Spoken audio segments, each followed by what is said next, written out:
This is the Education Business Podcast for consultants and business owners providing services in schools. I'm Claire Riley, and I'll be sharing how to start, grow and scale your education business.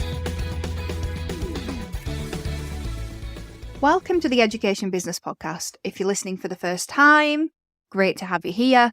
Hopefully you'll find a lot of value in this episode, and there are loads more episodes that you can listen to.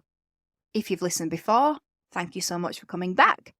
I'm going to share some great learning over the podcast episode. So let's begin, shall we? Are you sitting comfortably or not? So you might have heard it said by successful entrepreneurs or business people that they prefer to hire attitude over aptitude. And I thought we should unpack why that is, because I agree with that too.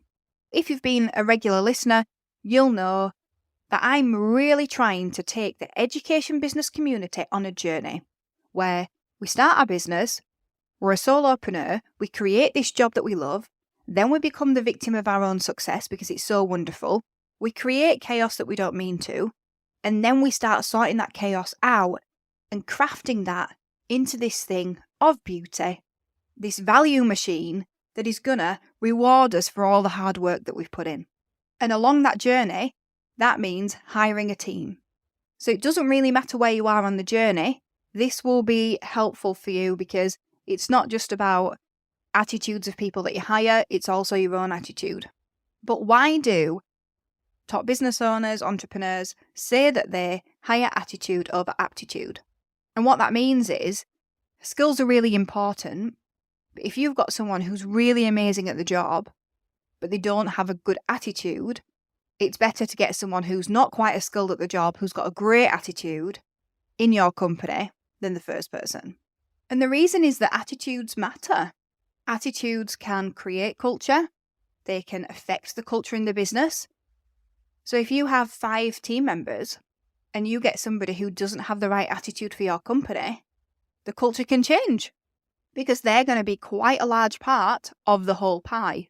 If you've got a bigger team, it depends on how influential that person might be or how susceptible to influence other team members are. But what I want you to take away today is that attitudes really matter. We have to start looking at our own attitudes and we have to start looking at the attitudes of others. Now the thing is, and I'm stating the obvious here, you'll know this, you can control your own attitude, but you can't control the attitudes of others. And while we can control our own attitudes, we're not born thinking that way. Often children don't believe that they can control their attitudes. And what it really is an unwillingness to step back from ourselves and think, hang on a minute, how can I change my attitude in this situation? And that is why the personal growth journey is so important in business, because you need to be able to understand yourself, understand others, be able to choose how you feel and how you react in certain circumstances. Attitude is really important. So what can attitude actually do for you? Well, I believe that your attitude dictates whether or not you'll be happy, because it's a choice. You can look at a situation with the attitude that this is going to work out, that you're going to learn some lessons from it, that you're going to get the best from it, or you can turn up with the attitude that this is terrible and this is affecting my life and I don't want this to happen. When I record these podcast episodes for you, I don't like to come to recording a podcast and come up with an idea there and then and write all the notes. I like to have had an idea a while ago, I write it on a spreadsheet, and that just gives me time for the thoughts and ideas to percolate a little bit. And it was so interesting because today I'm scheduled to record this podcast episode for you. And yesterday I was at a church service and there was a sermon. Now I get that you might not be religious. I'm not really going to hone in on the religious parts of it. But what was said in that sermon, the minister was telling stories from his life and how when we're children, we're expected to just do as we are told, to do what our parents say, to not question it. Perhaps there are times where we are given a reason, but equally, there are times when parents say, I've been guilty of this, I'm sure you have as well if you're a parent, because I said so. Maybe there's not enough time in that moment to really delve into the whys.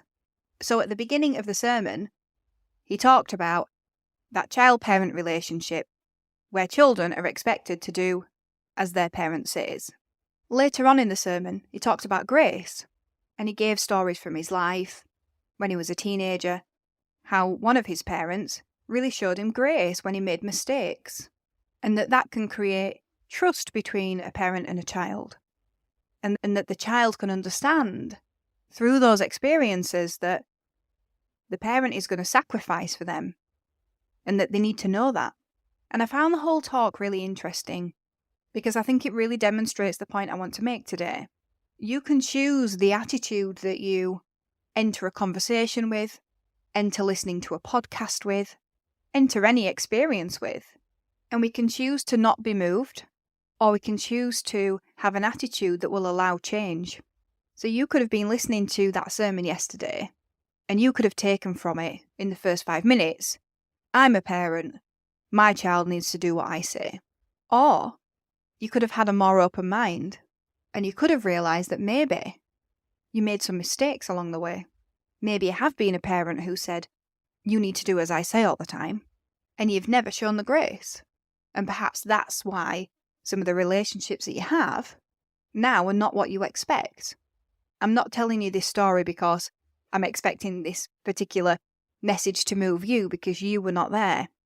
But I want you to grasp the point that the attitude people walked in with will hugely dictate the lessons they learn, because we can go into a situation wanting to be right and finding a way to be right by looking for the themes that we agree with, that don't feel uncomfortable, that help us prove our point that we are right, that people should do what we say.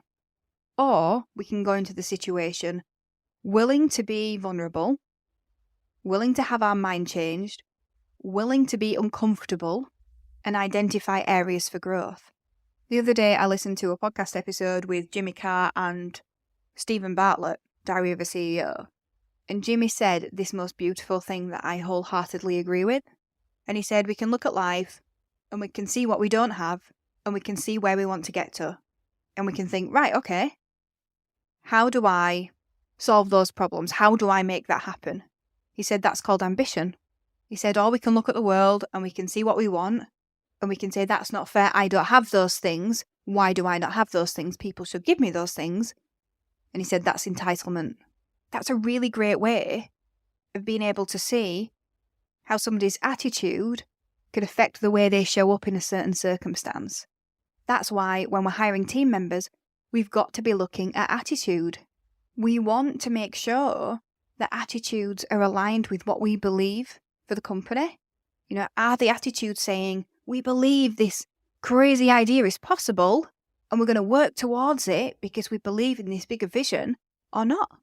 Now, maybe you're not that far down your personal growth with attitude, and that can be something that doesn't help when we first start hiring team members, because when we first hire team members, we can hire people like us. That's not necessarily the right thing to do.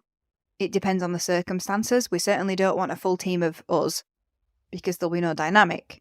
But especially if you are not that far down your journey with being able to choose your attitude in the moment, or choose your attitude in life in general, where we do have an attitude where we don't believe we can change things, it's really going to stop us from growing.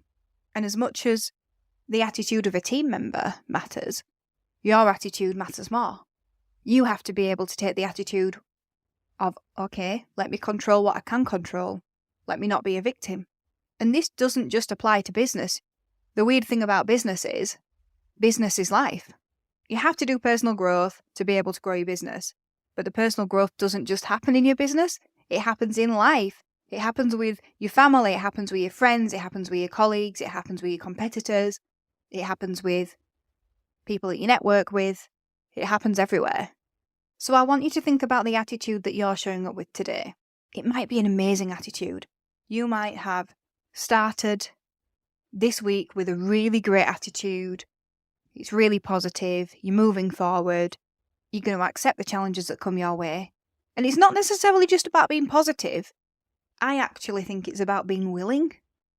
Being willing to be uncomfortable, to make mistakes, to do hard things, to give time. All for this greater ambition that we have. Maybe you've started the week and your attitude isn't so great. Maybe you have been a bit more of a victim. maybe some things have not been going right in your life, but you have a choice. You have a choice right now. You can choose to change that attitude or level that attitude up, choose how we feel, and not be a victim. So work on your own attitude first, keep working on it, and as you hire team members, understand that it's a really important element to understand, and you should make sure you can find out if a potential hire has the right attitude for you and your company. So I feel like that was quite deep, actually. That's the thing, there's lots of personal development when it comes to business. So maybe take a moment, now you've had a listen, maybe do a bit of journaling or something. Perhaps you need to come back to it, but it's not always in the practical that we build value in our business. Sometimes it's in the spiritual, and we have to give time for that. Okay, I am going to leave you to ponder that, and I will see you next week. Thank you for listening to the Education Business Podcast. To get more information to grow your business, sign up at educationbusinessclub.co.uk.